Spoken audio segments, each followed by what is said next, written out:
This is from Scientific American. Maybe the aliens really are here. June 21st, 2021. It says large numbers of extraterrestrial civilizations might contribute to a nodal system. The store of information would only grow with time, regardless of whether the contributing civilizations persist or have gone extinct. So they're talking about like a nodal system that civilizations could set up that would act as kind of these hubs of information where you could collect information for a certain area of the universe or a certain area of the galaxy. They say we might contribute Aristotle, Shakespeare, Beethoven, Monet to this Encyclopedia Galactica. However, we will not be in a position to barter our culture, having surveilled our TV and internet for at least 70 years. Extraterrestrials have probably uploaded all that they want from us. Nonetheless, extraterrestrials may wish to recruit us into the galactic clubs that we might manufacture probes and nodes and otherwise take responsibility for the maintenance of the interstellar communication system within our immediate stellar neighborhood.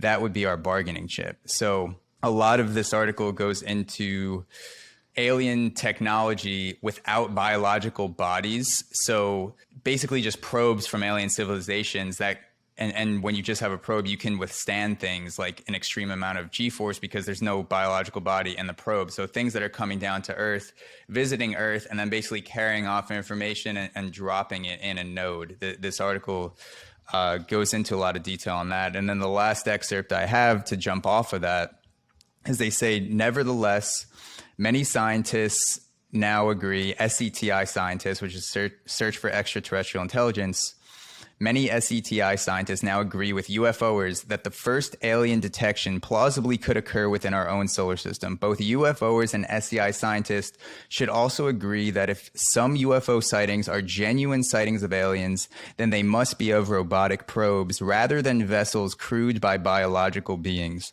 If nothing less, such beings would be crushed by the G-forces of their purported very large accelerations. And so again, they go into if aliens were to visit us based on what we know about how information is gathered on Earth, most likely it would be probes, alien technology coming down in probes without biological bodies. So without, like our version of a person inside. And then that would allow them to basically do all the maneuvers they want, become undetected, not have to worry about anyone surviving, kind of like what we do when we send probes to Mars and shit. And then that piece of alien tech then like goes back to the node, drops off the information, and then that could just be like a point so the aliens don't have to go back all the way to Earth to gather information. It's just like they're basically dropping a bunch of nodes all over space, and it's like these upload points you can plug in and be like, let me learn about humans and shit like that. So it's a really fascinating article, and I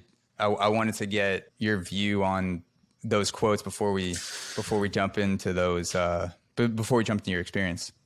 I could totally buy it, man. And, the technology conversation is a really interesting one, especially when we think about how much technology has accelerated over time, where we started flying 130 years ago or less than 130 years ago. The computers have been around for 70. Supercomputers have been in our pockets for 10 or 5 years or something, right? So an alien technology of any kind that's 100 years ahead of us or 1,000 years ahead of us or 10,000 or 1,000,000 years ahead of us, which are still blips in the radar of the scope of time that the universe has been around, So I think any advancement then has to be considered, potential alien type technology, right? Yeah. The other really interesting thing to think about is look back, 2,000, 3,000 years ago, 4,000, 5,000 years ago, where we have across so many various ancient religions, cultures, civilizations, we have what appear to be very mystical events, right? Humanoid-like figures coming down.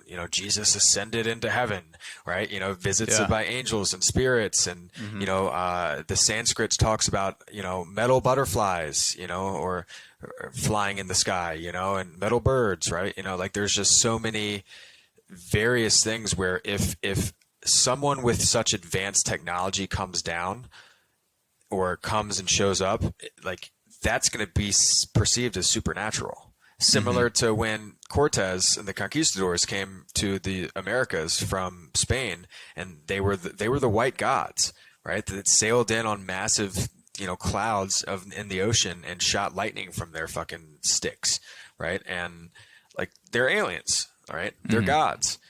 I think potentially many of our religions could be based off of visits from potential extraterrestrials, biological extraterrestrials, X number of years ago, right? Thousands of years ago, right? I do also believe that they could possibly send probes or drones or nodes and be just collecting info, collecting, data, getting soil samples, and holy shit, what's this air made out of? And oh, this is air, like doing the whole 9 yards, being scientists, Yeah. I think that's a totally plausible explanation as well.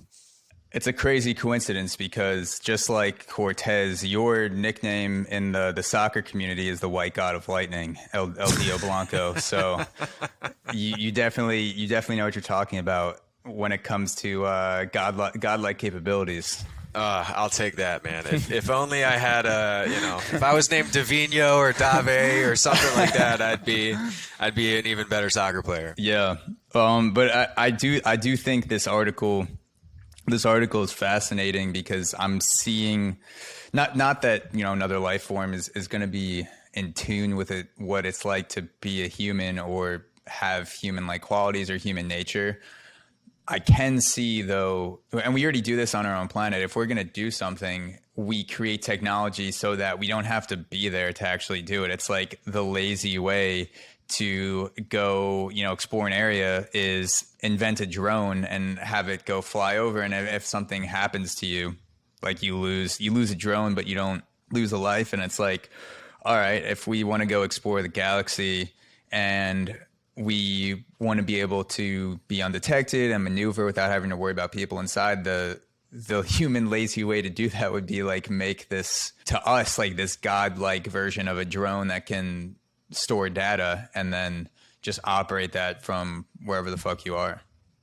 Yeah, but I mean, think fast forward 100 years, and that's not out of the question of being in the realm of capabilities. I mean, now we've got little like dragonfly-sized drones that can fly 100 miles an hour with fucking 5K and 5G, everything on it. So I mean, there's just technology is advancing at such an incremental rate that I don't even necessarily see that as being out of the question of, in 20 years or, let alone 200 or 2000 mental rate that I don't even necessarily see that as being out of the question of, in 20 years or, let alone 200 or 2000. Hey guys, thank you so much for watching. As a reminder, you can become a premium subscriber today. Watch the full, uncut 2+ hour episodes of the Auxoro podcast, plus gain access to 2 bonus episodes every month at auxoro.supercast.tech. Link is also in the description. Thank you so much for supporting quality content from independent creators like myself. Cheers.